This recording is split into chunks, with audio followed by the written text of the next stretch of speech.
नमस्कार, DD news के इस विशेष समाचार प्रसारण में आप सभी का स्वागत है। मैं हूं आंचल गुलाटी गुंबर, मेरे साथ हैं मेरे सहयोगी शरद। तो आइए सबसे पहले रुख करते हैं खबरों में सुर्खियों का।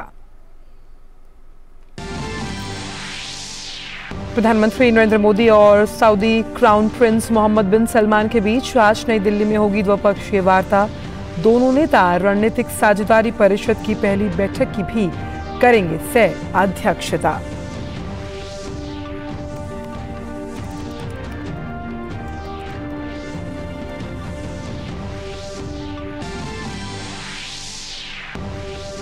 प्रधानमंत्री नरेंद्र मोदी ने फ्रांस, जर्मनी, कनाडा, तुर्की, दक्षिण कोरिया, कोमोरोस और ब्राजील के राष्ट्र प्रमुखों से की मुलाकात। भारत फ्रांस के बीच जारी संयुक्त बयान में दोनों नेताओं ने संबंधों की प्रगति को नई ऊंचाइयों पर पहुंचाने के प्रति जताई प्रतिबद्धता।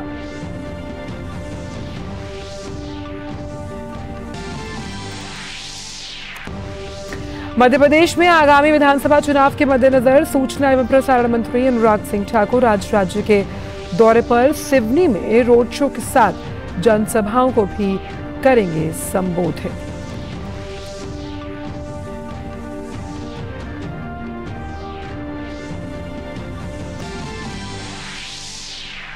उत्तर प्रदेश और ओडिशा में आज से विशेष टीकाकरण अभियान मिशन इंद्रधनुष 5.0 के अगले चरण की शुरुआत। गर्भवती महिलाओं और 5 वर्ष तक के बच्चों का होगा टीकाकरण।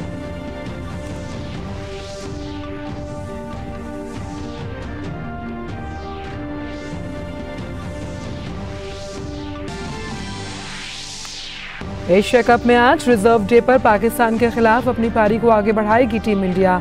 कल बारिश बाधित मैच में 24.1 ओवर ही खेल पाई भारतीय टीम। विराट कोहली 8 और केएल राहुल 17 रन बनाकर क्रीज पर मौजूद।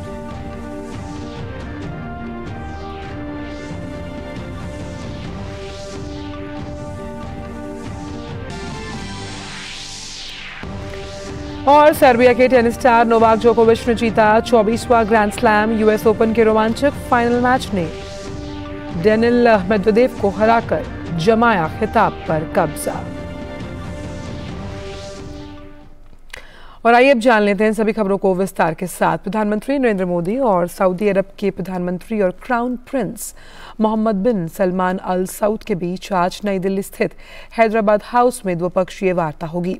इससे पहले मोहम्मद बिन सलमान का राष्ट्रपति भवन में औपचारिक स्वागत किया जाएगा। द्विपक्षीय वार्ता के बाद दोनों नेता रणनीतिक साझेदारी परिषद की पहली बैठक की सह अध्यक्षता भी करेंगे। वहीं आज शाम को मोहम्मद बिन सलमान राष्ट्रपति भवन में राष्ट्रपति द्रौपदी मुर्मू से मुलाकात करेंगे। G20 शिखर सम्मेलन के दौरान शनिवार को भारत, संयुक्त राज्य अमेरिका, सऊदी अरब और यूरोपीय संघ ने एक मेगा भारत मध्य पूर्व यूरोप शिपिंग और रेलवे कनेक्टिविटी कॉरिडोर शुरू करने के लिए एक ऐतिहासिक समझौते की घोषणा की थी। प्रधानमंत्री नरेंद्र मोदी ने G20 शिखर सम्मेलन से इतर कल नई दिल्ली में फ्रांस, जर्मनी, तुर्की, कनाडा, दक्षिण कोरिया के राष्ट्र प्रमुखों और अफ्रीकी संघ के अध्यक्ष के साथ द्विपक्षीय बैठकें की। बैठक के दौरान प्रधानमंत्री ने फ्रांस के राष्ट्रपति इमैनुअल मैक्रों के साथ पिछले साल जून में हुई मुलाकात के बाद दोनों देशों के द्विपक्षीय संबंधों की प्रगति की समीक्षा की। दोनों नेताओं ने अंतर्राष्ट्रीय और क्षेत्रीय घटनाक्रमों पर विचारों का आदान प्रदान किया। एक संयुक्त बयान के अनुसार भारत और फ्रांस में बुनियादी ढांचा, कनेक्टिविटी, ऊर्जा, बायोडायवर्सिटी, सततता और औद्योगिक परियोजनाओं समेत भारत प्रशांत क्षेत्र और अफ्रीका में आपसी भागीदारी पर चर्चा जारी रखने का फैसला लिया गया। प्रधानमंत्री ने तुर्की के राष्ट्रपति रेसेप तैयप एर्दोगान के साथ भी बैठक की। बाद में संवाददाताओं से बात करते हुए तुर्की के राष्ट्रपति ने कहा कि भारत ने एक पृथ्वी, एक परिवार, एक भविष्य के विचार पर सफलतापूर्वक G20 का संचालन किया। संयुक्त राष्ट्र सुरक्षा परिषद के विस्तार पर उन्होंने कहा, प्रत्येक सदस्य देश को इसका सदस्य बनने का अवसर मिलना चाहिए। उन्होंने सुरक्षा परिषद में भारत की स्थायी उम्मीदवारी का भी समर्थन किया है। कोमोरोस और अफ्रीकी संघ के अध्यक्ष अजाली असोमनी ने प्रधानमंत्री को अफ्रीकी संघ को G20 का स्थायी सदस्य बनाने के लिए बधाई दी। दोनों नेताओं ने व्यापार, निवेश और नौवहन जैसे क्षेत्रों में भारत और कोमोरोस के संबंधों को आगे बढ़ाने पर चर्चा की।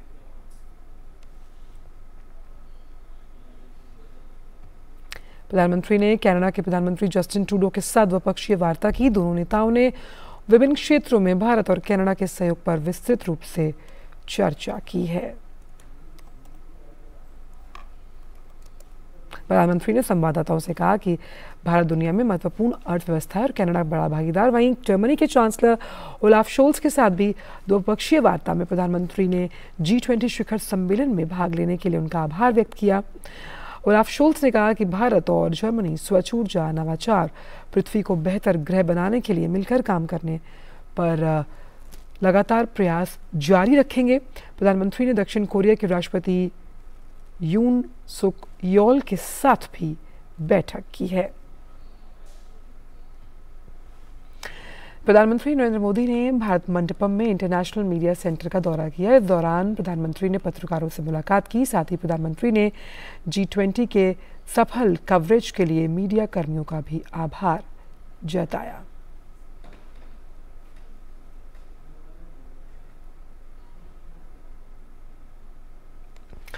केंद्रीय वित्त मंत्री निर्मला सीतारमण ने कल एशिया विकास बैंक के अध्यक्ष मसात्सुको अस्कावा से मुलाकात की। अस्कावा ने भारत की अध्यक्षता में G20 लीडर्स समिट के सफल आयोजन के लिए भारत को बधाई दी है। दोनों ने G20 इंडिया प्रेसिडेंसी के नतीजों और फाइनेंस ट्रैक के साथ शेरपा ट्रैक के तहत G20 कार्यधाराओं में योगदान पर चर्चा की। अस्कावा ने एक पृथ्वी, एक परिवार, एक भविष्य के एजेंडे को साकार करने की दिशा में भारतीय अध्यक्षता में किए गए प्रयासों की प्रशंसा की है। केंद्रीय वित्त मंत्री ने उल्लेख किया कि international financial architecture working group की G20 रोड मैप की तैयारी में ADB सहित MDB की भूमिका महत्वपूर्ण रही।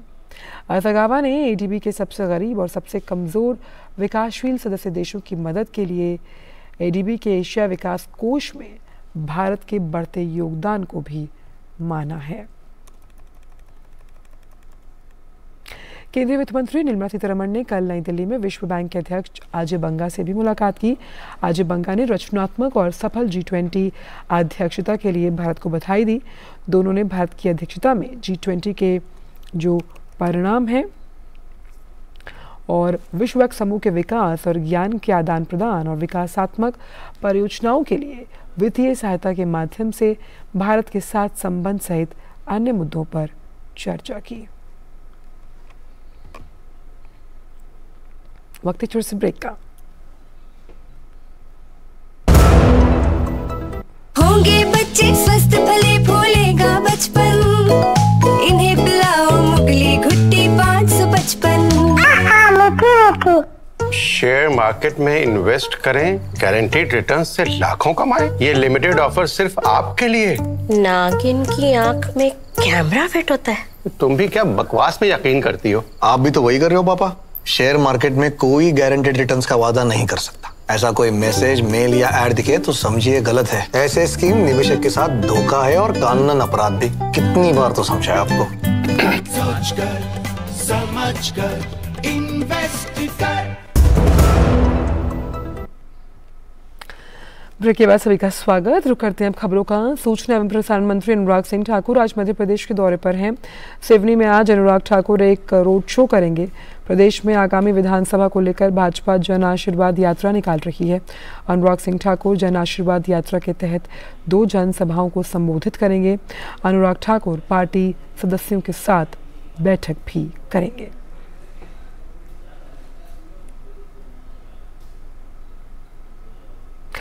खबर उत्तर प्रदेश से। उत्तर प्रदेश और ओडिशा में आज से विशेष टीकाकरण अभियान मिशन इंद्रधनुष 5.0 के अगले चरण की शुरुआत होगी। इस मिशन के तहत 5 साल से कम उम्र के सभी बच्चों और गर्भवती महिलाओं को टीके की खुराक दी जाएगी। टीकाकरण के जरिए कई गंभीर बीमारियां जैसे टेटनस, पोलियो, तपेदिक, गलघोटू, काली खांसी, हेपेटाइटिस बी, पीलिया, निमोनिया, मेनिंजाइटिस, रोटावायरस, डायरिया एवं खसरा रुबेला से बचाव होगा।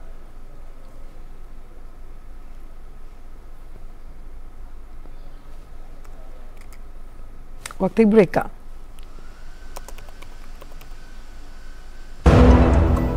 बहुत हार्ड वर्क करते हो, मेरी तरह स्मार्ट वर्क करो।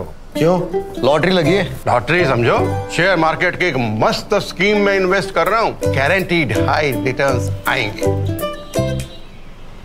आपके गारंटीड हाई रिटर्न्स कोई करण अर्जुन नहीं है जो जरूर आएंगे। मतलब? बाबा, शेयर मार्केट में जोखिम होता है, कोई भी गारंटीड हाई रिटर्न्स का वादा नहीं कर सकता, ये गैर कानूनी है। अच्छा? हाँ। सोच कर समझ कर इन्वेस्ट कर।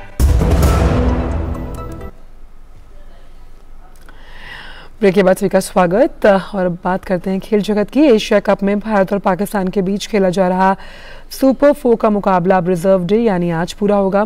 कल मैच बारिश के कारण पूरा नहीं हो पाया था। बारिश के चलते खेल रोके जाने तक भारत ने 24.1 ओवर में 2 विकेट खोकर 147 रन बना लिए। विराट कोहली 8 और केएल राहुल 17 रन बनाकर क्रीज पर मौजूद हैं। अब आज भारतीय टीम 24.2 ओवर के आगे खेलेगी। कल शुरू हुए इस मैच में पाकिस्तान ने टॉस जीतकर गेंदबाजी का फैसला किया। भारत की शुरुआत अच्छी रही। रोहित शर्मा और शुभमन गिल ने पहले विकेट के लिए 121 रन जोड़े। रोहित शर्मा ने 56 रन की पारी खेली, वहीं शुभमन गिल 58 रन बनाकर आउट हुए हैं।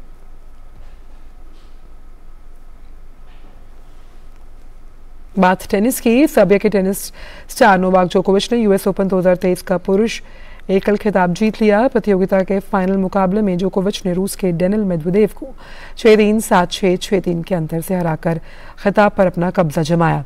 इस जीत के साथ ही जोकोविच ने ऑस्ट्रेलिया की मार्गरेट कोर्ट के सर्वकालिक 24 ग्रैंड स्लैम जीतने के रिकॉर्ड की बराबरी की। जोकोविच को जुलाई में विंबलडन फाइनल हार का सामना करना पड़ा था। हालांकि वे मौजूदा सीजन में 4 ग्रैंड स्लैम खिताब में 3 अपने नाम कर चुके हैं। और फिलहाल इस विशेष समाचार प्रसारण में इतना ही। मुझे और शरद को दीजिए इजाजत। नमस्कार।